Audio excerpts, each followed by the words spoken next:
الله أكبر الله أكبر ولله الحمد. الحمد لله نحمده ونستعينه ونؤمن به ونتوكل عليه ونعوذ بالله من شرور أنفسنا ومن سيئات أعمالنا. من يهده الله فلا مضل له ومن يضلل فلا هادي له. واشهد ان لا اله الا الله واشهد ان محمدا عبده ورسوله ارسله بالهدى ودين الحق ليظهره على الدين كله ولو كره المشركون. اللهم صل على محمد وعلى ال محمد كما صليت على ابراهيم وعلى ال ابراهيم وبارك على محمد وعلى آل محمد كما باركت على إبراهيم وعلى آل إبراهيم في العالمين إنك حميد مجيد. أما بعد فإن خير الحديث كتاب الله وخير الهدي هدي محمد صلى الله عليه وسلم وشر الأمور محدثاتها وكل محدثة بدعة وكل بدعة ضلالة. أيها الناس أوصيكم عباد الله إياي أولا بتقوى الله.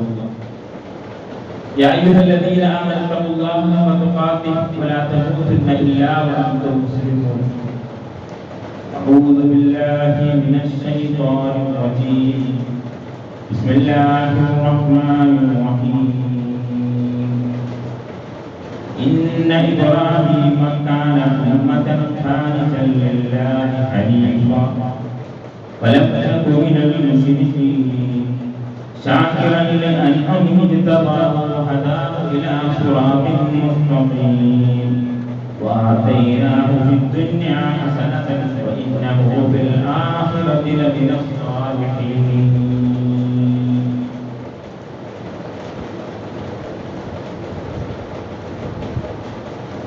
സ്നേഹാദരനായ സഹോദരീ സഹോദരന്മാരെ, സത്യവിശ്വാസികളെ, അല്ലാഹു സുബ്ഹാനഹു വ തആല പരിശുദ്ധ ദീനിൽ വികസിച്ച വിധിവിലക്കുകൾ പാലിച്ചുകൊണ്ട് ജീവിതത്തിലുടനീളം തഖ്വയുള്ളവരായി നിലകൊള്ളണമെന്ന് ആദ്യം എന്നോടും തുടർന്ന് ഓരോരുത്തരോടും ദീനുൽ ഇസ്ലാമിന്റെ പേരിൽ നടത്തുകയാണ് ഉപദേശിക്കുകയാണ്.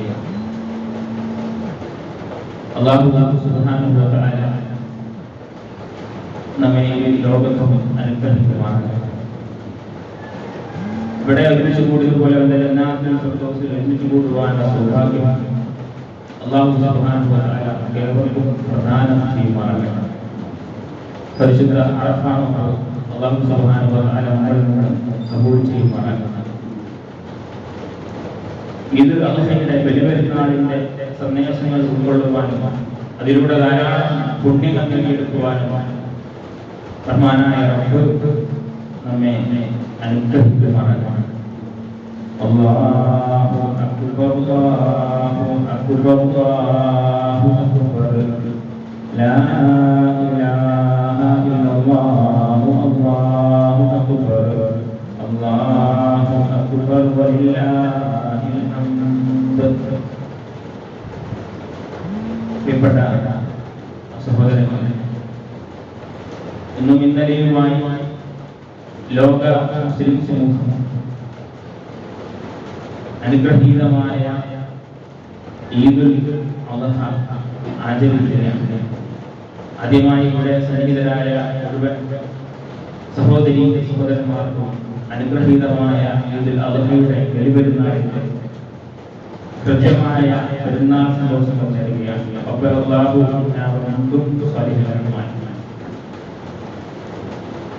ബലിപെരുന്നാൾ നമുക്ക് നൽകുന്ന നിരവധി സന്ദേശങ്ങളുണ്ട്.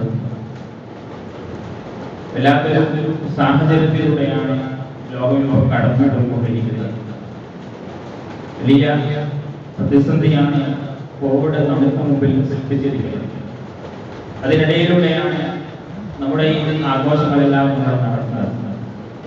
ഇസ്ലാമിനെ സംബന്ധിച്ചിടത്തോളം പ്രസിദ്ധ ഇസ്ലാമിലെ ആഘോഷങ്ങൾ അത് ഈദുൽ ഫിത്റാകട്ടെ, ഈദുൽ അദ്ഹയാകട്ടെ, ഇസ്ലാമിക ആരാധന കർമ്മങ്ങളുടെ ഭാഗമാണ്. ഒരു മാസത്തെ വ്രതാനുഷ്ഠാനത്തിന്, പരിശുദ്ധ റമദാനിലെ ഒരു മാസത്തെ വ്രതാനുഷ്ഠാനത്തിന് ശേഷമാണ് ഈദുൽ ഫിത്ർ നമ്മൾ ആഘോഷിക്കുന്നത്. അതേപോലെ തന്നെ ഇസ്ലാമിന്റെ പഞ്ചസ്തംഭങ്ങളിൽ ഒന്നായ ഹജ്ജ് കർമ്മത്തോടനുബന്ധിച്ചാണ് ഈദുൽ അദ്ഹ നമ്മൾ ആഘോഷിക്കുന്നത്. അതുകൊണ്ട് തന്നെ അത് രണ്ടും ഇബാദത്താണ്. ഏതു പ്രതിസന്ധി ഘട്ടത്തിലും നമുക്ക് നമ്മുടെ ഇബാദത്തുകൾ മാറ്റിവെക്കാൻ നമുക്ക് സാധ്യമല്ല. ഒരർത്ഥത്തിലും അതിന്റെ പോരിശ കുറച്ചു കാണാൻ നമുക്ക് സാധ്യമല്ല. മാത്രവുമല്ല സഹോദരങ്ങളെ, നമ്മുടെ ആഘോഷങ്ങൾ എന്ന് പറയുമ്പോൾ ഇതര മതങ്ങളിൽ നിന്നും ഭൗതിക ദർശനങ്ങളിൽ നിന്നെല്ലാം തീർത്തും വ്യത്യസ്തമായി യാതൊരു ഭൗതിക പ്രബന്ധവുമില്ലാത്ത, അല്ലെങ്കിൽ ഏതെങ്കിലും ഇതിഹാസങ്ങളെയോ പുരാണങ്ങളെയോ മുൻനിർത്തിക്കൊണ്ടുള്ള ആഘോഷങ്ങളല്ല, മറിച്ച് ഒരുപാട് ഗുണപാഠങ്ങളുള്ള, ഒത്തിരി സന്ദേശങ്ങളുള്ള ആഘോഷമാണ് ഈദുൽ ഫിത്റും ഈദുൽ അദ്ഹയും. പരിശുദ്ധ ഖുർആനിലൂടെയും അതേപോലെ തന്നെ റസൂലുള്ളാഹി സ്വല്ലല്ലാഹു അലൈഹി വസല്ലമയുടെ ഹദീസുകളിലൂടെയും നമ്മെ പഠിപ്പിച്ചിട്ടുള്ളത്. സാധാരണ 5-10 നമസ്കരിക്കുമെങ്കിൽ ഈദുൽ ഫിത്റിനും ഈദുൽ അദ്ഹയ്ക്കും ഒരു വക്ത് അധികം നമസ്കരിക്കും. ഈദുൽ ഫിത്റിന് തൊട്ട് മുൻപായി നമ്മൾ സ്വതഖത്തുൽ ഫിത്ർ പ്രത്യേകമായിട്ട് നമ്മൾ ദാനധർമ്മങ്ങൾ ചെയ്യും. അതേപോലെ തന്നെ ഈദുൽ അദ്ഹ ദിവസത്തിലും സവിശേഷമായി കൊണ്ട് 5 വക്ത് നമസ്കാരങ്ങൾക്ക് പുറമെ ഒരു സുന്നത്തായ നമസ്കാരം കൂടെ നമ്മൾ നിർവഹിക്കുന്നു. അതോടൊപ്പം തന്നെ സവിശേഷമായ സ്വതഖ ഉദ്ഹിയത്തിന്റെ നമ്മൾ നിർവഹിക്കുന്നു. അതുകൊണ്ട് എല്ലാ അർത്ഥത്തിലും ആഘോഷിക്കപ്പെടേണ്ട, ഏത് പ്രതിസന്ധി ഘട്ടങ്ങളിലും ആഘോഷിക്കപ്പെടേണ്ട ആഘോഷങ്ങളാണ് ഈദുൽ ഫിത്റും ഈദുൽ അദ്ഹയും എന്ന് നമ്മൾ മനസ്സിലാക്കണം. ഈദുൽ ഫിത്റിനെ അതിന് സവിശേഷമായ സന്ദേശങ്ങൾ പോലെ തന്നെ ഈദുൽ അദ്ഹയ്ക്കും അതിന്റെ പിന്നിൽ ഒരുപാട് ചരിത്രമുണ്ട് നമുക്കറിയാം. മഹാനായ ഇബ്രാഹിം നബി അലൈഹിസ്സലാത്തു വസ്സലാമിന്റെ ത്യാഗപരമായ ജീവിതത്തെ അനാവരണം ചെയ്യുന്ന, അതിന്റെ ചരിത്രം അനുസ്മരിക്കുന്ന ഒരു ആഘോഷമാണ് ഈദുൽ അദ്ഹ എന്ന് പറയുന്നത്. മഹാനായ ഇബ്രാഹിം നബി അലൈഹിസ്സലാത്തു വസ്സലാം ഒരു സമൂഹത്തിൽ, ബഹുസ്വര സമൂഹത്തിൽ നാനാവിധ മതങ്ങളും നാനാവിധ സംസ്കാരങ്ങളും വ്യത്യസ്തങ്ങളായ ദർശനങ്ങളും നിലകൊള്ളുന്ന ഒരു സമൂഹത്തിൽ എങ്ങനെ ഇസ്ലാമിക ഐഡന്റിറ്റിയോടുകൂടി, ഇസ്ലാമിക വ്യക്തിത്വത്തോടുകൂടി ഒരാൾക്ക് ജീവിക്കാൻ സാധിക്കും എന്നതിന് ഏറ്റവും വലിയ മഹനീയമായ മാതൃകയാണ് ഇബ്രാഹിം നബി അലൈഹിസ്സലാത്തു വസ്സലാമിന്റെ ജീവിതം നമുക്ക് വരച്ചു കാണിക്കുന്നത്. ഒത്തിരി സംസ്കാരങ്ങൾ, വിവിധങ്ങളായ മതങ്ങൾ, അനവധി ദർശനങ്ങൾ എല്ലാം നിലനിൽക്കുന്ന ഒരു ബഹുസ്വര സമൂഹത്തിൽ തന്റെ വ്യക്തിത്വം കൈവിടാതെ ആദർശ വിശുദ്ധിയോടുകൂടി മരണം വരെ എങ്ങനെ ഒരാൾക്ക് ജീവിക്കാൻ സാധിക്കും? അതിന് ഏറ്റവും വലിയ ഉദാഹരണമാണ് ഇബ്രാഹിം നബി അലൈഹിസ്സലാത്തു വസ്സലാമിന്റെ ജീവിതം പറയുന്നതിലൂടെ ഖുർആൻ നമ്മെ പഠിപ്പിക്കുന്നത്. ഖുർആനിൽ ഏറ്റവും കൂടുതൽ കൈകാര്യം ചെയ്ത പ്രവാചകൻ മഹാനായ മൂസ നബി അലൈഹിസ്സലാത്തു വസ്സലാമാണ്. എന്നാൽ അതിനുശേഷം ഖുർആനിൽ 27 അധ്യായങ്ങളിലായിട്ട് 69ഓളം തവണ വിശുദ്ധ ഖുർആൻ കൈകാര്യം ചെയ്തിട്ടുള്ള പ്രവാചകനാണ് ഇബ്രാഹിം നബി അലൈഹിസ്സലാത്തു വസ്സലാം. ഇബ്രാഹിമിനോളം പോരിശ പറയപ്പെട്ട ഒരു പ്രവാചകൻ ഖുർആനിലുണ്ടോ എന്ന് സംശയമാണ്. ഖുർആനിലെ പരാമർശങ്ങളിലൂടെ, ഹദീസുകളിലൂടെ കടന്നുപോയാൽ നമുക്കത് മനസ്സിലാക്കുവാൻ സാധിക്കും. ഒന്നാമത്തെ പരാമർശം ഖുർആനിൽ നമ്മൾ കാണുക സൂറത്തുൻ നിസായിലെ 125-ാമത്തെ വചനത്തിലാണ്. വത്തഖദല്ലാഹു ഇബ്രാഹീമ ഖലീല. അല്ലാഹു സുബ്ഹാനഹു വ തആല ഇബ്രാഹിം നബിയെ ഖലീലായി, കൂട്ടുകാരനായി സ്വീകരിച്ചിരിക്കുന്നു. അല്ലാഹുവിന് ഭാര്യ സന്താനങ്ങളില്ല, കുടുംബാംഗങ്ങളില്ല. അങ്ങനെയുള്ള അല്ലാഹു, അനാശ്രയനായ അല്ലാഹു ആദ്യമായിട്ട് ഒരു മിത്രത്തെ സ്വീകരിക്കുകയാണ്. അതാരെയാണ്? മഹാനായ ഇബ്രാഹിം നബി അലൈഹിസ്സലാത്തു വസ്സലാമിനെയാണ്. ഖുർആൻ പറയുന്നു വത്തഖദല്ലാഹു ഇബ്രാഹീമ ഖലീല. അല്ലാഹു സുബ്ഹാനഹു വ തആല ഇബ്രാഹിമിനെ ഉറ്റ മിത്രമായി സ്വീകരിച്ചിരിക്കുന്നു. അതുപോലെ തന്നെ രണ്ടാമത്തെ പരാമർശം നമുക്ക് കാണാൻ സാധിക്കുന്ന സൂറത്തുൽ നജ്മിലെ 37-ാമത്തെ ആയത്തിലാണ്. അവിടെ അല്ലാഹു സുബ്ഹാനഹു വ തആല പറയുന്നത്, ലോകത്ത് ഒരുപാട് പ്രവാചകന്മാർ അല്ലാഹുവിന്റെ ദീന് സ്ഥാപിക്കുവാൻ വേണ്ടി കടന്നു വന്നിട്ടുണ്ട്. അതിൽ ചരിത്രസന്ധികളിൽ പ്രത്യേക ദൗത്യം നിർവഹിച്ച പ്രവാചകന്മാർ, അവർക്കാണ് 5 പ്രവാചകന്മാരുണ്ട്. അവർക്കാണ് ഉലുൽ അസ്മിൽപ്പെട്ട പ്രവാചകന്മാർ എന്ന് പറയുക. മഹാനായ നൂഹ് നബി അലൈഹിസ്സലാത്തു വസ്സലാം, നൂഹ്, ഇബ്രാഹിം, മൂസ, ഈസ, മുഹമ്മദ് നബി സല്ലല്ലാഹു അലൈഹി വസല്ലം, ആ 5 പ്രവാചകന്മാരുടെ പേരെടുത്തുകൊണ്ടാണ് അല്ലാഹു സുബ്ഹാനഹു വ തആല ഇസ്ലാമുദ്ദീൻ, ദീനിന്റെ സംസ്ഥാപനത്തിന് വേണ്ടി ആഹ്വാനം ചെയ്യുന്നത്. അതിൽ എല്ലാ പ്രവാചകന്മാരും തങ്ങളുടെ ഉത്തരവാദിത്വം നിർവഹിച്ചിട്ടുണ്ട്. എന്നാൽ അല്ലാഹു സുബ്ഹാനഹു വ തആല സവിശേഷമായിട്ട് എടുത്തു പറഞ്ഞത് ഇബ്രാഹിം നബി അലൈഹിസ്സലാത്തു വസ്സലാമിന്റെ പേരാണ്. ഇബ്രാഹിം അല്ലദീ വഫാ, വാക്കുപാലിച്ചവനായ ഇബ്രാഹിം, ഉത്തരവാദിത്ത നിർവഹണം പൂർത്തീകരിച്ചവനായ ഇബ്രാഹിം എന്ന പരാമർശമാണ് സൂറത്തുൽ നജ്മിൽ അല്ലാഹു സുബ്ഹാനഹു വ തആല ഇബ്രാഹിം നബി അലൈഹിസ്സലാത്തു വസ്സലാമിനെ സംബന്ധിച്ച് നടത്തുന്നത്. മൂന്നാമത്തെ പരാമർശം വിശുദ്ധ ഖുർആനിലെ സൂറത്തു മറിയമിലെ 41-ാമത്തെ ആയത്തിലാണ്. വദ്കുർ ഫിൽ കിതാബി ഇബ്രാഹിം ഇന്നഹു കാന സിദ്ദീഖൻ നബിയ്യ. വദ്കുർ ഫിൽ കിതാബി ഇബ്രാഹിം, ഇബ്രാഹിമിനെ ഓർക്കുക നിങ്ങൾ, ഇബ്രാഹിമിനെ സ്മരിക്കുക നിങ്ങൾ. ഇന്നഹു കാന സിദ്ദീഖൻ നബിയ്യ, അദ്ദേഹം കാര്യങ്ങളെ യഥാർത്ഥത്തിൽ സത്യപ്പെടുത്തിയ സത്യവാനായ പ്രവാചകനായിരുന്നു എന്ന് അല്ലാഹു സുബ്ഹാനഹു വ തആല പറയുകയാണ്. അടുത്ത പരാമർശം കാണുക സൂറത്തുൽ ഹജ്ജിലെ 28-ാമത്തെ ആയത്തിലാണ്. നോക്ക്, വജതബാഹു വമാ ജഅല അലൈക്കും ഫിദ്ദീനി മിൻ ഹറജിൻ മില്ലത അബീക്കും ഇബ്രാഹിം. പൂർവ്വപിതാവായ നിങ്ങളുടെ ഇബ്രാഹിമിനെ, നിങ്ങൾ അദ്ദേഹത്തിന്റെ മില്ലത്തിനെ നിങ്ങൾ അനുധാവനം ചെയ്യണമെന്ന് റസൂലുള്ളാഹി സ്വല്ലല്ലാഹു അലൈഹി വസല്ലമയുടെ ഉമ്മത്തിനോട് അല്ലാഹു ആവശ്യപ്പെടുന്നത്. മില്ലത അബീക്കും ഇബ്രാഹിം, പൂർവ്വപിതാവായ ഇബ്രാഹിം. ലോകത്ത് നിലനിൽക്കുന്ന യഹൂദ, ക്രൈസ്തവ, മുസ്ലിം സമൂഹങ്ങളെല്ലാം അംഗീകരിക്കുന്ന, മക്കാ മുസ്ലിംകളെ അംഗീകരിക്കുന്ന ഒരു പ്രവാചകനാണ് ഇബ്രാഹിം നബി. കാരണം എല്ലാ പ്രവാചകന്മാരുടെയും പരമ്പര എത്തി നിൽക്കുന്നത് ഇബ്രാഹിം നബിയിലേക്കാണ്. മഹാനായ ഇബ്രാഹിം നബി അലൈഹിസ്സലാത്തു വസ്സലാമിന്റെ മകൻ ഇസ്ഹാഖ് നബിയുടെ പരമ്പരയിലാണ് ഈസ നബിയുടെ എത്തി നിൽക്കുന്ന ബനൂ ഇസ്രായേൽ പരമ്പര നിലനിൽക്കുന്നത്.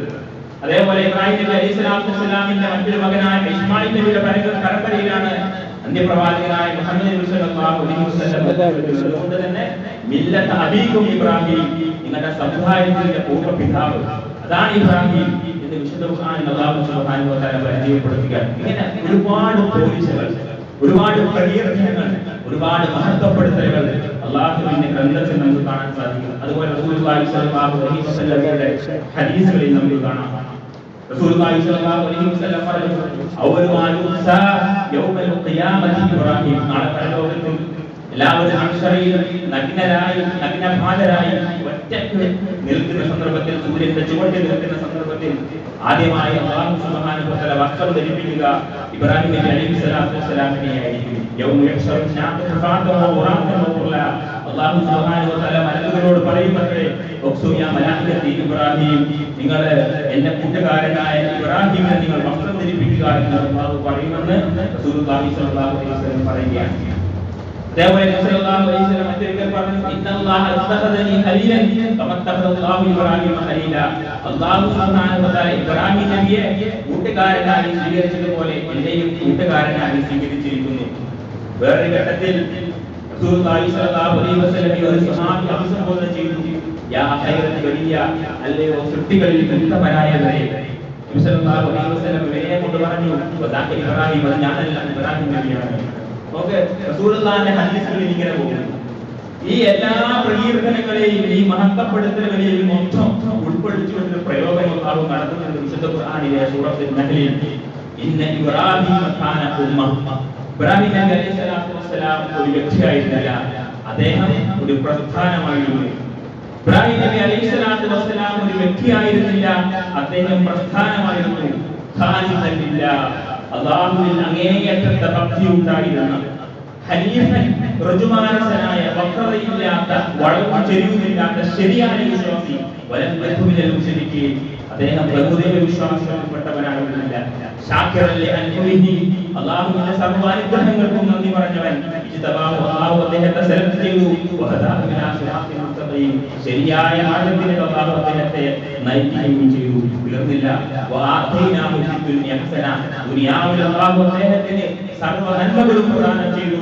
വഇന്നഹു ഫിൽ ആഖിറതി ലമിന സ്വാലിഹീൻ, നാളെ പരലോകത്ത് അദ്ദേഹം സ്വാലിഹീങ്ങളിൽപ്പെട്ടവനാണ്. അല്ലാഹു നടത്തിയ പ്രഖ്യാപനമാണ്, ഇന്ന ഇബ്രാഹിം കാന ഉമ്മ. ഇബ്രാഹിം നബി അലൈഹിസ്സലാത്തു വസ്സലാം ഒരു വ്യക്തിയല്ല, അദ്ദേഹം ഒരു പ്രസ്ഥാനമായിരുന്നു. ഇതുകൊണ്ടാണ് ഇബ്രാഹിം നബി അലൈഹിസ്സലാത്തു വസ്സലാം എന്ന വ്യക്തിക്ക് പ്രസ്ഥാനത്തിന്റെ പേര് വകവെച്ചത്. ഖുർആനിലെ ചരിത്രങ്ങളിലൂടെ കടന്നു പോകും. അത്ഭുതകരമായ ജീവിതമാണ് അദ്ദേഹത്തിന്റെ ജീവിതത്തിലൂടെ നമുക്ക് പഠിക്കാനുള്ളത് എന്ന് ഖുർആൻ നമ്മളോട് ഇടയ്ക്കിടയ്ക്ക് പറഞ്ഞുകൊണ്ടിരിക്കുന്നത്.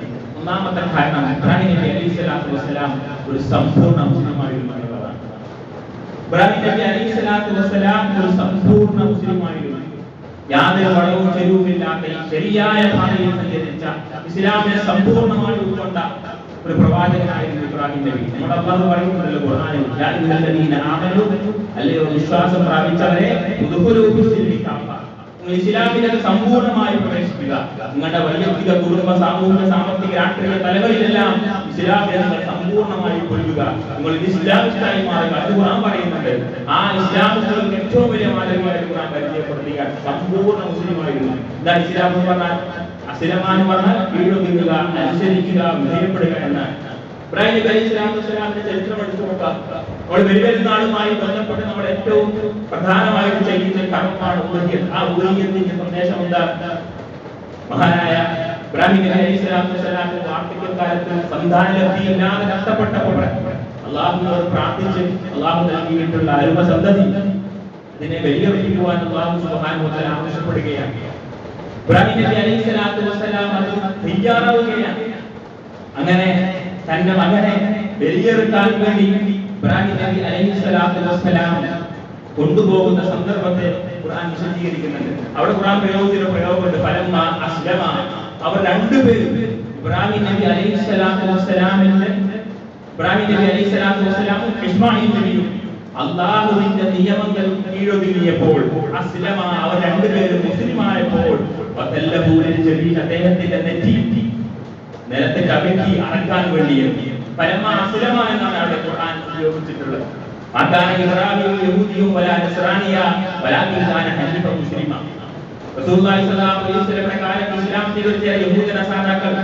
അവർ തങ്ങളുടെ പഴയ സംസ്കാരം അതുപോലെ തന്നെ തുടരാൻ തീരുമാനിച്ചപ്പോ, പല വിഷയങ്ങളിലും പല സംസ്കാരം ഇസ്ലാമിൽ തുടരാൻ തീരുമാനിച്ചപ്പോഴാണ് നേരത്തെ കേൾപ്പിച്ച ആയത്ത് അവതരിച്ചത്. എന്ന ആയത്ത് അവതരിച്ചത് ഇസ്ലാമിൽ സമ്പൂർണ്ണമായി പ്രവേശിക്കുകയായിരുന്നു. ആ അല്ലാഹു സുബ്ഹാനഹു വ തആല പറയാൻ യഹൂദിയും നസ്രാനികളും ഒന്നും ആരല്ല, ഇബ്രാഹിം നബി അലൈഹിസ്സലാത്തു വസ്സലാം യഹൂദിയായിരുന്നില്ല, നസ്രാനിയായിരുന്നില്ല. വലാകിൻ കാന ഹനീഫൻ മുസ്ലിമ, വക്രതയില്ലാത്ത ഋജുമാനസനായ വിശ്വാസത്തിന് ഉടമയായിരുന്നു എന്ന സമ്പൂർണ്ണ മുസ്ലിം എന്ന അർത്ഥത്തിലാണ് ഇബ്രാഹിം നബി അലൈഹിസ്സലാത്തു വസ്സലാമിന്റെ ജീവിതത്തെ ഖുർആൻ അവതരിപ്പിക്കുന്നത്. അതവിടെ മാത്രമല്ല, ഇബ്രാഹിം നബി അലൈഹിസ്സലാത്തു വസ്സലാം മാത്രമല്ല, അദ്ദേഹത്തിന് കീഴിലുള്ളവരെ, അദ്ദേഹത്തിന്റെ ഭാര്യ ഹാജറയെയും മകനെയും അതേപോലെ തന്നെ സമ്പൂർണ്ണ മുസ്ലിമാക്കി എന്നതാണ് ഇബ്രാഹിം നബി അലൈഹിസ്സലാത്തു വസ്സലാമിന്റെ പ്രത്യേകത. അറക്കാൻ വേണ്ടി മകനോട് പറയുമ്പോ മകന്റെ മറുപടി എന്താ? യാ അബീ ഇഫ്അൽ മാ തുമർ, അല്ലയോ പിതാവേ, കൽപ്പിക്കപ്പെട്ടതുപോലെ ചെയ്തു കൊള്ളുക. തദജുനി ഇൻഷാ അല്ലാഹ് മിനൽ സാബിരീൻ, ഇൻഷാ അല്ലാഹ് ഞാൻ ക്ഷമാലുക്കളിൽ നിങ്ങൾ എന്നെ കാണാൻ സാധിക്കുമെന്നാണ്.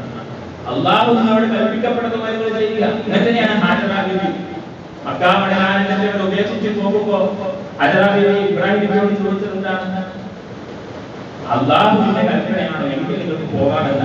കുടുംബത്തെ മുഴുവൻ, അദ്ദേഹം മാത്രമല്ല കുടുംബത്തെ മുഴുവൻ സമ്പൂർണ്ണ മുസ്ലിമീങ്ങളാക്കി മാറ്റിയതാണ് ഇബ്രാഹിം നബി അലൈഹിസ്സലാത്തു വസ്സലാമിന്റെ പ്രത്യേകത. ഖുർആനിൽ എടുത്തു പറയുന്നത് അദ്ദേഹത്തോട് പറഞ്ഞ സന്ദർഭം, നീ മുസ്ലിമാവുക, റബ്ബിൽ ആലമീൻ, ലോകരക്ഷിതാവായ അല്ലാഹുവിനെ ഞാനിതാ വിധേയപ്പെട്ടിരിക്കുന്നു എന്ന് അദ്ദേഹം പറഞ്ഞു. ഖുർആൻ തന്നെ എടുത്തു പറഞ്ഞതായി നമുക്ക് കാണുവാൻ സാധിക്കും. ഇബ്രാഹിം നബി അലൈഹിസ്സലാത്തു വസ്സലാം അല്ലാഹുവിന്റെ പരീക്ഷണത്തിൽ വിജയിച്ചു. അല്ലാഹു തന്നെ പറയുന്നു, ഇന്നഹാദാ ലഹുൽ ബലാഉൽ മുബീൻ, വ്യക്തമായ പരീക്ഷണമായിരുന്നു, കഠിനമായ പരീക്ഷണമായിരുന്നു. ആ പരീക്ഷണത്തിലാണ് ഇബ്രാഹിം നബി അലൈഹിസ്സലാത്തു വസ്സലാം വിജയിച്ചിട്ടുള്ളത് എന്നാണ്. രണ്ടാമത്തെ പ്രത്യേകത, ഇബ്രാഹിം നബി അലൈഹിസ്സലാത്തു വസ്സലാം ഒരു വ്യക്തിയായിരിക്കുമ്പോൾ തന്നെ ഒരു പ്രസ്ഥാനത്തിന്റെ ഉത്തരവാദിത്വം പൂർണ്ണമായി ഏറ്റെടുക്കുക എന്നതാണ്. ഇബ്രാഹിം നബി അലൈഹിസ്സലാത്തു വസ്സലാം ഒരു വ്യക്തിയായിരിക്കുന്ന ഒരു പ്രസ്ഥാനത്തിന്റെ ഉത്തരവാദിത്വം പൂർണ്ണമായും ഏറ്റെടുത്തു. 5 നാടുകളിലാണ് അദ്ദേഹം പലായനം ചെയ്തത്. ജനിച്ചത് ഇറാഖിലാണ്, പിന്നീട് സിറിയയിലേക്ക്, ഈജിപ്തിലേക്ക്, ഫലസ്തീനിലേക്ക്, ഒടുവിൽ അറേബ്യൻ ഭൂഖണ്ഡത്തിലേക്ക്, ജസീറത്തുൽ അറബിലേക്ക് പരിശുദ്ധമായ കഅബ ശരീഫിന്റെ പുനഃസ്ഥാപനം നടത്തുന്നതുവരെ നിരന്തരമായ ഹിജ്റകളായിരുന്നു. നിരന്തരമായ ദഅവത്തിന് വേണ്ടിയുള്ള പലായനമായിരുന്നു. നിർഭയതയോടുകൂടി തൗഹീദ് സ്ഥാപിക്കുവാൻ വേണ്ടിയുള്ള പരിശ്രമമായിരുന്നു ഇബ്രാഹിം നബി അലൈഹിസ്സലാത്തു വസ്സലാം നിർവഹിച്ചിരുന്നത്. ഇബ്നു കസീർ പറയുന്നുണ്ട്, ഇബ്രാഹിം നബി അലൈഹിസ്സലാത്തു വസ്സലാം ഇത്രയധികം രാഷ്ട്രങ്ങളിൽ ദഅവത്ത് നടത്തിയിട്ട് അദ്ദേഹത്തിന്റെ കൂടെ ഉണ്ടായിരുന്നത് അദ്ദേഹവും അദ്ദേഹത്തിന്റെ ഭാര്യ ഹാജറയും സാറയും മക്കളായ ഇസ്ഹാഖും അതേപോലെ തന്നെ ഇസ്മാഈലും പിന്നെ അദ്ദേഹത്തിന്റെ പിതൃകനായ ലൂത്ത് അലൈഹിസ്സലാത്തു വസ്സലാം മാത്രമായിരുന്നു അദ്ദേഹത്തിന്റെ മാർഗം സ്വീകരിച്ചിരുന്നത് എന്ന് മഹാനായ ഇബ്നു കസീർ രേഖപ്പെടുത്തി കൊടുക്കുന്നത്. അതായത് ആൾക്കൂട്ടമല്ല, ആദർശ വിശുദ്ധിയാണ് വിജയത്തിന്റെ നിധാനം എന്നായിരുന്നു ഇബ്രാഹിം നബി അലൈഹി സ്വലാത്തു വസ്സലാമിന്റെ ചരിത്രം നമുക്ക് പഠിപ്പിച്ചിരുന്നത്. ആൾക്കാർ കുറെ ഉണ്ട് എന്ന് വിചാരിച്ചിട്ട് അല്ലാഹു സുബ്ഹാനഹു വ തആല കൂടുതൽ ആളുകളെ കൂടെ എല്ലാം നീക്കുക. പക്ഷെ അല്ലാഹു സുബ്ഹാനഹു വ തആല പറഞ്ഞതിന്റെ കൂടെ ആരൊക്കെ നിൽക്കുന്നുണ്ട് എന്നതാണ് ഇബ്രാഹിം നബി നമുക്ക് പഠിപ്പിച്ചിരുന്നത്.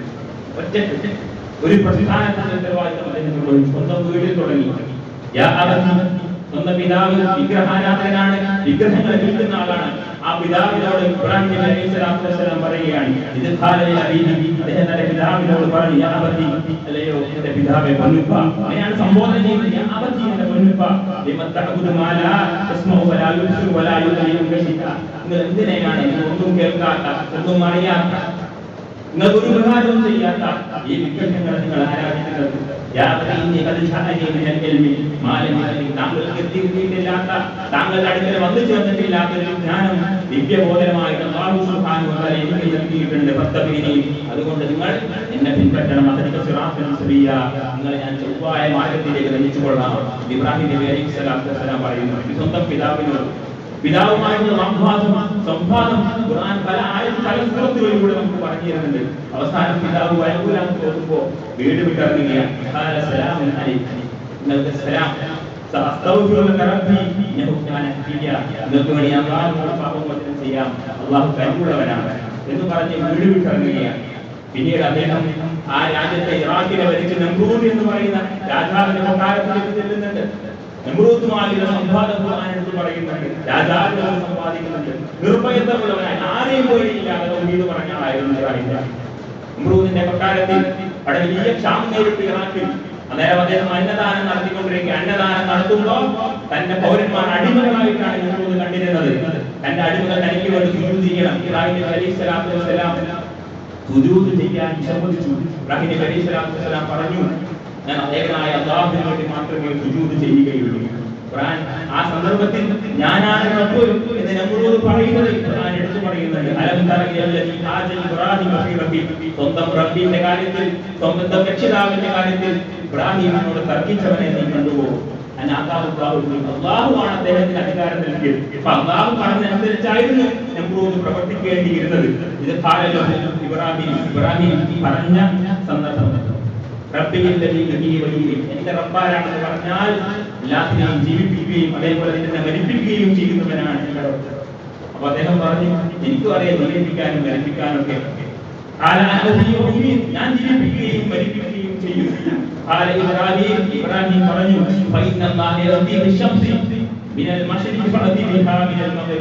എങ്കിൽ സൂര്യൻ കിഴക്ക് നിന്ന് ഉദിക്കുന്നു, നീ അത് പടിഞ്ഞാറ് ഉദിപ്പിക്കും. ഇബ്രാഹിം നബി അലൈഹി സ്വലാത്തു വസ്സലാം വെല്ലുവിളിക്കുകയാണ്. ഇബ്രാഹിം നബി അലൈഹി സ്വലാത്തു വസ്സലാം പിതാവിനോടാകട്ടെ, സമൂഹത്താകട്ടെ, അതേപോലെ ഭരണാധികാരിയോടാകട്ടെ അദ്ദേഹം നടത്തുന്ന ദഅവത്ത് ഒക്കെ ഹിക്മത്തോടു കൂടിയുള്ളതായിരുന്നു എന്ന് കാണാൻ പറ്റും. ആളുകളെ ബോധിപ്പിക്കാൻ പറ്റുന്ന രൂപത്തിൽ വളരെ ഹിക്മത്തോടുകൂടി വിവേകത്തോടു കൂടിയുള്ള ചിന്തകളായിരുന്നു ഇബ്രാഹിം നബി അലൈഹി സ്വലാത്തു വസ്സലാം അവർക്ക് മുമ്പിൽ ഇട്ടുകൊടുത്തിരുന്നത് എന്ന് ഖുർആനിക ആയത്തുകളിലൂടെ കടന്നുപോയാൽ നമുക്ക് കാണാൻ സാധിക്കും. ഖുർആൻ പറയാണ്, ആ സത്യം നിഷേധി ഉത്തരം നൽകിപ്പോയി.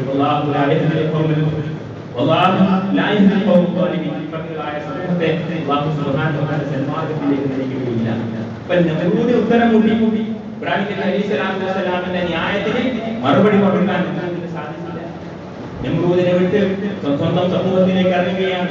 സൂര്യനെയും നക്ഷത്രങ്ങളെയും അതേപോലെ ചന്ദ്രനെയും ആരാധിച്ച സമൂഹം, വിഗ്രഹാരാധകരായ സമൂഹം അവരുടെ ദേവാലയത്തിൽ കയറിയിട്ട് വിവേകത്തോടുകൂടി അവരുടെ ദേവാലയത്തിൽ കയറിയിട്ട് അവരുടെ വിഗ്രഹങ്ങൾ ഉടച്ചു കളഞ്ഞു. ഇബ്രാഹിം നബി അലൈഹി സ്വലാത്തു വസ്സലാം എന്തിനാണ് ഉടച്ചു കളഞ്ഞത്? അവരെ ബോധ്യപ്പെടുത്തുവാൻ വേണ്ടി വിഗ്രഹാരാധനയുടെ നിരർത്ഥകത അവരെ ബോധ്യപ്പെടുത്താൻ വേണ്ടി ഇബ്രാഹിം നബി അലൈഹി സ്വലാത്തു വസ്സലാം വിഗ്രഹം ഉടച്ചു കളഞ്ഞു. അങ്ങനെ ആരാണ് ഇത് ചെയ്തത് എന്ന് അവർ ചോദിച്ചു. ചില ആളുകൾ പറഞ്ഞു, ഇബ്രാഹിം എന്ന് പറയുന്ന ചെറുപ്പക്കാരൻ നമ്മുടെ വിഗ്രഹങ്ങളെ വിമർശിക്കുന്നതായി ഞങ്ങൾ കേട്ടിട്ടുണ്ട്. അദ്ദേഹത്തോട് ചോദിക്കാം. ഇബ്രാഹിം നബിയെ വിളിച്ചു വരുത്തി. ഇബ്രാഹിം നബി അലൈഹി സ്വലാത്തു വസ്സലാമിനോട് ചോദിച്ചു, ആരാണ് ഈ ചെറിയ വിഗ്രഹങ്ങളൊക്കെ തല്ലി വിളിച്ചത്, തല്ലി ചതച്ചത്? ഇബ്രാഹിം നബി അലൈഹി സ്വലാത്തു വസ്സലാമിന്റെ മറുപടി, അതിലെ വലിയ വിഗ്രഹമാണ് പ്രവർത്തിച്ചത്. ആ തല്ലി ചതക്കപ്പെട്ട വിഗ്രഹങ്ങളോട് ചോദിക്കുക, അവർ സംസാരിക്കുന്നുവെങ്കിൽ ഞാൻ പറഞ്ഞത് ശരിയല്ലേ? ഇബ്രാഹിം നബി അലൈഹി സ്വലാത്തു വസ്സലാമിന്റെ ഈ ചോദ്യത്തിന് മുമ്പിൽ അവരും ഉത്തരം മുട്ടി. അവസാനം അവർ വിധിച്ചതാണെന്ന് ഒരു തീക്കുണ്ടാരം. ആ തൂക്കുണ്ടാരത്തിലേക്ക് ചാടപ്പെടുമ്പോൾ ആ തീക്കുണ്ടാരത്തിലേക്ക് വലിച്ചെറിയപ്പെടുമ്പോൾ ഇബ്രാഹിം നബി അലൈഹി സ്വലാത്തു വസ്സലാമിന് പല ഓഫറുകളും അല്ലാഹു നൽകിയിട്ടുണ്ട്. പക്ഷെ നിർഭയത്തോടുകൂടി അതും സ്വീകരിക്കാൻ ഇബ്രാഹിം നബി അലൈഹി സ്വലാത്തു വസ്സലാം സന്നദ്ധമായി. അല്ലാഹു സുബ്ഹാനഹു വ തആല ദീനിൽ സംരക്ഷണം നൽകി. യാ നാറൂനി ബർദൻ വസലാമൻ അലാ ഇബ്രാഹിം. ഇബ്രാഹിം നബിക്ക് ശാന്തിയും സമാധാനവും തണുപ്പും നൽകാൻ ദൈവം അല്ലാഹു സുബ്ഹാനഹു വ തആല ആവശ്യപ്പെട്ടു എന്നാണ്. അല്ലാഹുവിന്റെ പരീക്ഷണത്തിൽ അവിടെയും ഇബ്രാഹിം നബി അലൈഹി സ്വലാത്തു വസ്സലാം രക്ഷപ്പെട്ടു. പിന്നെയും ഇതറിയാൻ ഞാൻ പോവുകയാണ് അല്ലാഹുവിന്റെ അടുക്കലേക്ക്, അല്ലാഹുവിനെ നയിച്ചോളാം എന്ന് പറഞ്ഞിട്ട് പിന്നെ പോയി ഈജിപ്തിലേക്ക്, ഫലസ്തീനിലേക്ക്, സിറിയയിലേക്ക്. അവസാനം ഏകനായ അല്ലാഹുവിനെ മാത്രം ആരാധിക്കുവാൻ വേണ്ടി പരിശുദ്ധ കഅബ ശരീഫ് പുനഃസ്ഥാപിക്കപ്പെടുകയാണ്. അതുവരെ അദ്ദേഹത്തിന്റെ പ്രബോധനങ്ങളാണ്, അദ്ദേഹത്തിന്റെ ദഅവത്താണ്. ഒരു പുരുഷാളി മുഴുവൻ ഒരു പ്രസ്ഥാനത്തിന്റെ ഉത്തരവാദിത്തം ഏറ്റെടുത്ത് അദ്ദേഹം നടത്തി എന്നതാണ് അദ്ദേഹത്തിന്റെ ചരിത്രത്തിൽ നമുക്ക് ഉൾക്കൊള്ളുവാനുള്ള പാഠം. അവസാനമായിട്ട് നമ്മൾ മനസ്സിലാക്കേണ്ടത് അല്ലാഹുവിന്റെ മാർഗ്ഗത്തിൽ സമ്പൂർണ്ണമായി സമർപ്പിച്ച ഇബ്രാഹിം നബി അലൈഹി സ്വലാത്തു വസ്സലാമിന് അല്ലാഹു ചെയ്തു കൊടുത്ത അനുഗ്രഹങ്ങളാണ്. പ്രാർത്ഥന എന്നതാണ് ഇബ്രാഹിം നബി അലൈഹി സ്വലാത്തു വസ്സലാമിന്റെ ജീവിതത്തിൽ നമുക്ക് പഠിക്കേണ്ട മറ്റൊരു പാഠം. അല്ലാഹുവിന്റെ മാർഗ്ഗത്തിൽ സമ്പൂർണ്ണമായി സമർപ്പിച്ചപ്പോൾ ഇബ്രാഹിം നബി എല്ലാ പ്രാർത്ഥന അന്തർപ്പെട്ടു. ദുനിയവിയായ ആഗ്രഹങ്ങൾ, മക്കളില്ലാത്തപ്പോൾ മക്കൾ നൽകി. അതേപോലെ ദീപുണ്ടായിരുന്നെങ്കിൽ അല്ലാഹു സുബ്ഹാനഹു വ തആല രക്ഷപ്പെടുത്തി. നേരത്തെ പറഞ്ഞല്ലോ, ദുനിയാവിൽ ഒരുപാട് നന്മകൾ നൽകിയതാണ്. പരലോകത്ത് അദ്ദേഹം സ്വാധീനങ്ങളിൽപ്പെട്ടവനാണ്. അതിനപ്പുറം ഇബ്രാഹിം നബി അലൈഹി സ്വലാത്തു വസ്സലാമിന്റെ 2 പ്രാർത്ഥനകൾ ഖുർആൻ എടുത്തു പറയുന്നു. ഒന്ന്, മക്ക മണലാരണ്യത്തിൽ ഹജറാബിയെയും മകൻ ഇസ്മായിലിനെയും തനിച്ചാക്കിക്കൊണ്ട് അദ്ദേഹം നാട് വിടുമ്പോൾ അവിടെ വെച്ച് നടത്തിയ അദ്ദേഹത്തിന്റെ പ്രാർത്ഥന, റബ്ബനാ ഇന്നി അസ്കൻതു മിൻ ദുർരിയ്യതി ബിവാദിൻ ഗൈരി ദീ സറഇൻ. റബ്ബേ, എന്റെ കുടുംബത്തെ ഞാൻ ഈ താഴ്വരയിൽ ഒഴിവാക്കി പോവുകയാണ്, ഉപേക്ഷിച്ചു പോവുകയാണ്. അവിടെ കൃഷിയില്ലാത്ത ഈ താഴ്വരയിൽ, യാതൊരു ഫലപുഷ്ടിയുമില്ലാത്ത ഈ മരുഭൂമിയിൽ അവർ ഉപേക്ഷിച്ചു പോവുകയാണ്. ഇന്നബൈതികൽ മുഹറം, നിന്റെ പരിശുദ്ധമായ മന്ദിരത്തിന്റെ അടുത്ത്, റബ്ബനാ ലിയുഖീമസ് സ്വലാത്ത, അവരെ നീ നമസ്കാരം നിർവഹിക്കുന്നവരാക്കണേ. ലോകത്തുള്ള സർവ്വജനങ്ങളുടെയും ഹൃദയം അവരിലേക്ക് നീ ബന്ധിപ്പിച്ചു കൊടുക്കണേ. അതേപോലെ തന്നെ അവർക്ക് നീ റിസ്ക് നൽകണേ, ഫലങ്ങൾ നൽകണേ, കാഴ്ചകൾ നീ നൽകണേ. നന്ദി കാണിക്കുന്നവരായിരിക്കാം. ഇബ്രാഹിം നബിയുടെ പ്രാർത്ഥന ആലോചിക്കുക. മരുഭൂമിയിൽ ആരോരുമില്ലാത്തൊരു നാട്, ആ മരുഭൂമിയിൽ ഇബ്രാഹിം നബി അലൈഹി സ്വലാം നടത്തിയ പ്രാർത്ഥനയാണ്. ഒന്നാമത്തെ പ്രാർത്ഥന എന്താണ്? നമസ്കാരം നിർവഹിക്കുന്നവർ. മക്കയിൽ ലോകത്ത് ഏറ്റവും കൂടുതൽ പുണ്യം ലഭിക്കുന്ന സ്ഥലം, ഏറ്റവും കൂടുതൽ ആളുകൾ നമസ്കരിക്കുന്ന ഇടമാക്കി അല്ലാഹുവിനെ മാറ്റി. രണ്ടാമത്തെ ലോകത്തെ ഏറ്റവും സമൃദ്ധിയുള്ള ഒരു രാജ്യവും പ്രദേശവുമാക്കി അതിനെ മാറ്റി. അതേപോലെ തന്നെ അവരുടെ ഹൃദയങ്ങൾ അല്ലാഹു ലോക ജനങ്ങളുടെ 10-15 ലക്ഷം ആളുകളാണ് അവർ ഹജ്ജ് ചെയ്യുന്നത്. ഇപ്പൊ കോവിഡ് ഉണ്ടായിട്ട് പോലും ലോകത്തുള്ള എല്ലാവരുടെയും ഹൃദയം കാവയുമായി ബന്ധപ്പെട്ട് കിടക്കുന്നു. അതും ഇബ്രാഹിം നബി അലൈഹി സ്വലാത്തു വസ്സലാമിന്റെ പ്രാർത്ഥനയാണ്. നമ്മൾ സ്വീകരിച്ചു. അതേപോലെ തന്നെ എല്ലാ സമൃദ്ധിയോടെ തീർന്നില്ല. റബ്ബനാ വജഅൽനാ മുസ്ലിമീന, ഞങ്ങൾ 2 പേരെയും നീ മുസ്ലിമാക്കണേ. ഇസ്മായിൽ നബിയെയും അതേപോലെ ഇബ്രാഹിം നബിയെയും. അത് പരിശുദ്ധ കഅബ ശരീഫ് പുനഃസ്ഥാപിച്ചതിനു ശേഷമുള്ള പ്രാർത്ഥനയാണ്. ഞങ്ങളുടെ സന്താനങ്ങളിൽ നിനക്ക് വിധേയപ്പെടുന്ന ഒരു ഉമ്മത്തിനെയും സമുദായത്തെയും നീ ഉണ്ടാക്കണേ. അതേപോലെ തന്നെ ആരാധന കർമ്മങ്ങൾ നീ അവർക്ക് നിശ്ചയിച്ചു കൊടുക്കണേ. നബി സല്ലല്ലാഹു അലൈഹി വസല്ലം ആരാധന കർമ്മങ്ങളിൽ ഭൂരിപക്ഷവും കാണാം ഇബ്രാഹിം നബി അലൈഹി സ്വലാത്തു വസ്സലാമിൻ്റെതാണ്. ഹജ്ജുമായി ബന്ധപ്പെട്ട എല്ലാ കർമ്മങ്ങളും ഇബ്രാഹിം നബിയെ അനുസ്മരിച്ചുകൊണ്ടുള്ളതാണ്. തീർന്നില്ല,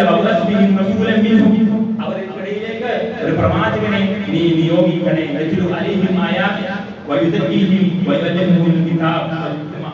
അവരെ വേദം പഠിപ്പിക്കുന്ന, അവരെ സംസ്കരിക്കുന്ന, അവർക്ക് ഇസ്ലാമിന്റെ അധ്യാപനങ്ങൾ പകർന്നു കൊടുക്കുന്ന പ്രവാചകനെയും നീ നിയോഗിക്കണേ. അല്ലാഹു സുബ്ഹാനഹു വ തആല ഇന്നക അൻതൽ അസീസുൽ ഹകീം, നീ അജയ്യനും ബുദ്ധിജ്ഞനുമാണ്. ഇബ്രാഹിം നബിയുടെ പ്രാർത്ഥനകൾ എടുത്തുകൊണ്ട് എല്ലാം അല്ലാഹു സഫലമാക്കി കൊടുത്തു. അല്ലാഹു സുബ്ഹാനഹു വ തആല ആ പ്രദേശത്തെ ഏറ്റവും പുണ്യഭൂമിയാക്കി തന്നെ മാറ്റിക്കൊടുത്തു. അദ്ദേഹത്തിന്റെ എല്ലാ പ്രാർത്ഥനകളും സ്വീകരിച്ചു. അതിൽ നമ്മൾ മനസ്സിലാക്കേണ്ടത് എന്താണ്? അല്ലാഹുവിനെ സമ്പൂർണ്ണമായി വിധേയപ്പെട്ട് കഴിഞ്ഞാൽ നമ്മുടെ സർവ്വ പ്രാർത്ഥനകളും അല്ലാഹു സുബ്ഹാനഹു വ തആല നമുക്ക് സഫലമാക്കി തരും. ഇബ്രാഹിം മില്ലത്ത് അനുധാവനം ചെയ്തുകൊണ്ട് ജീവിക്കുവാൻ നമുക്ക് സാധിക്കേണ്ടതുണ്ട്. ആ ഒരു സന്ദേശം ഈ ബലിപെരുന്നാളിൽ നമ്മൾ ഉൾക്കൊള്ളേണ്ടത് അല്ലാഹു സുബ്ഹാനഹു വ തആല അതിന് നമുക്ക് തൗഫീഖ് നൽകി അനുഗ്രഹിക്കുമാറാകട്ടെ.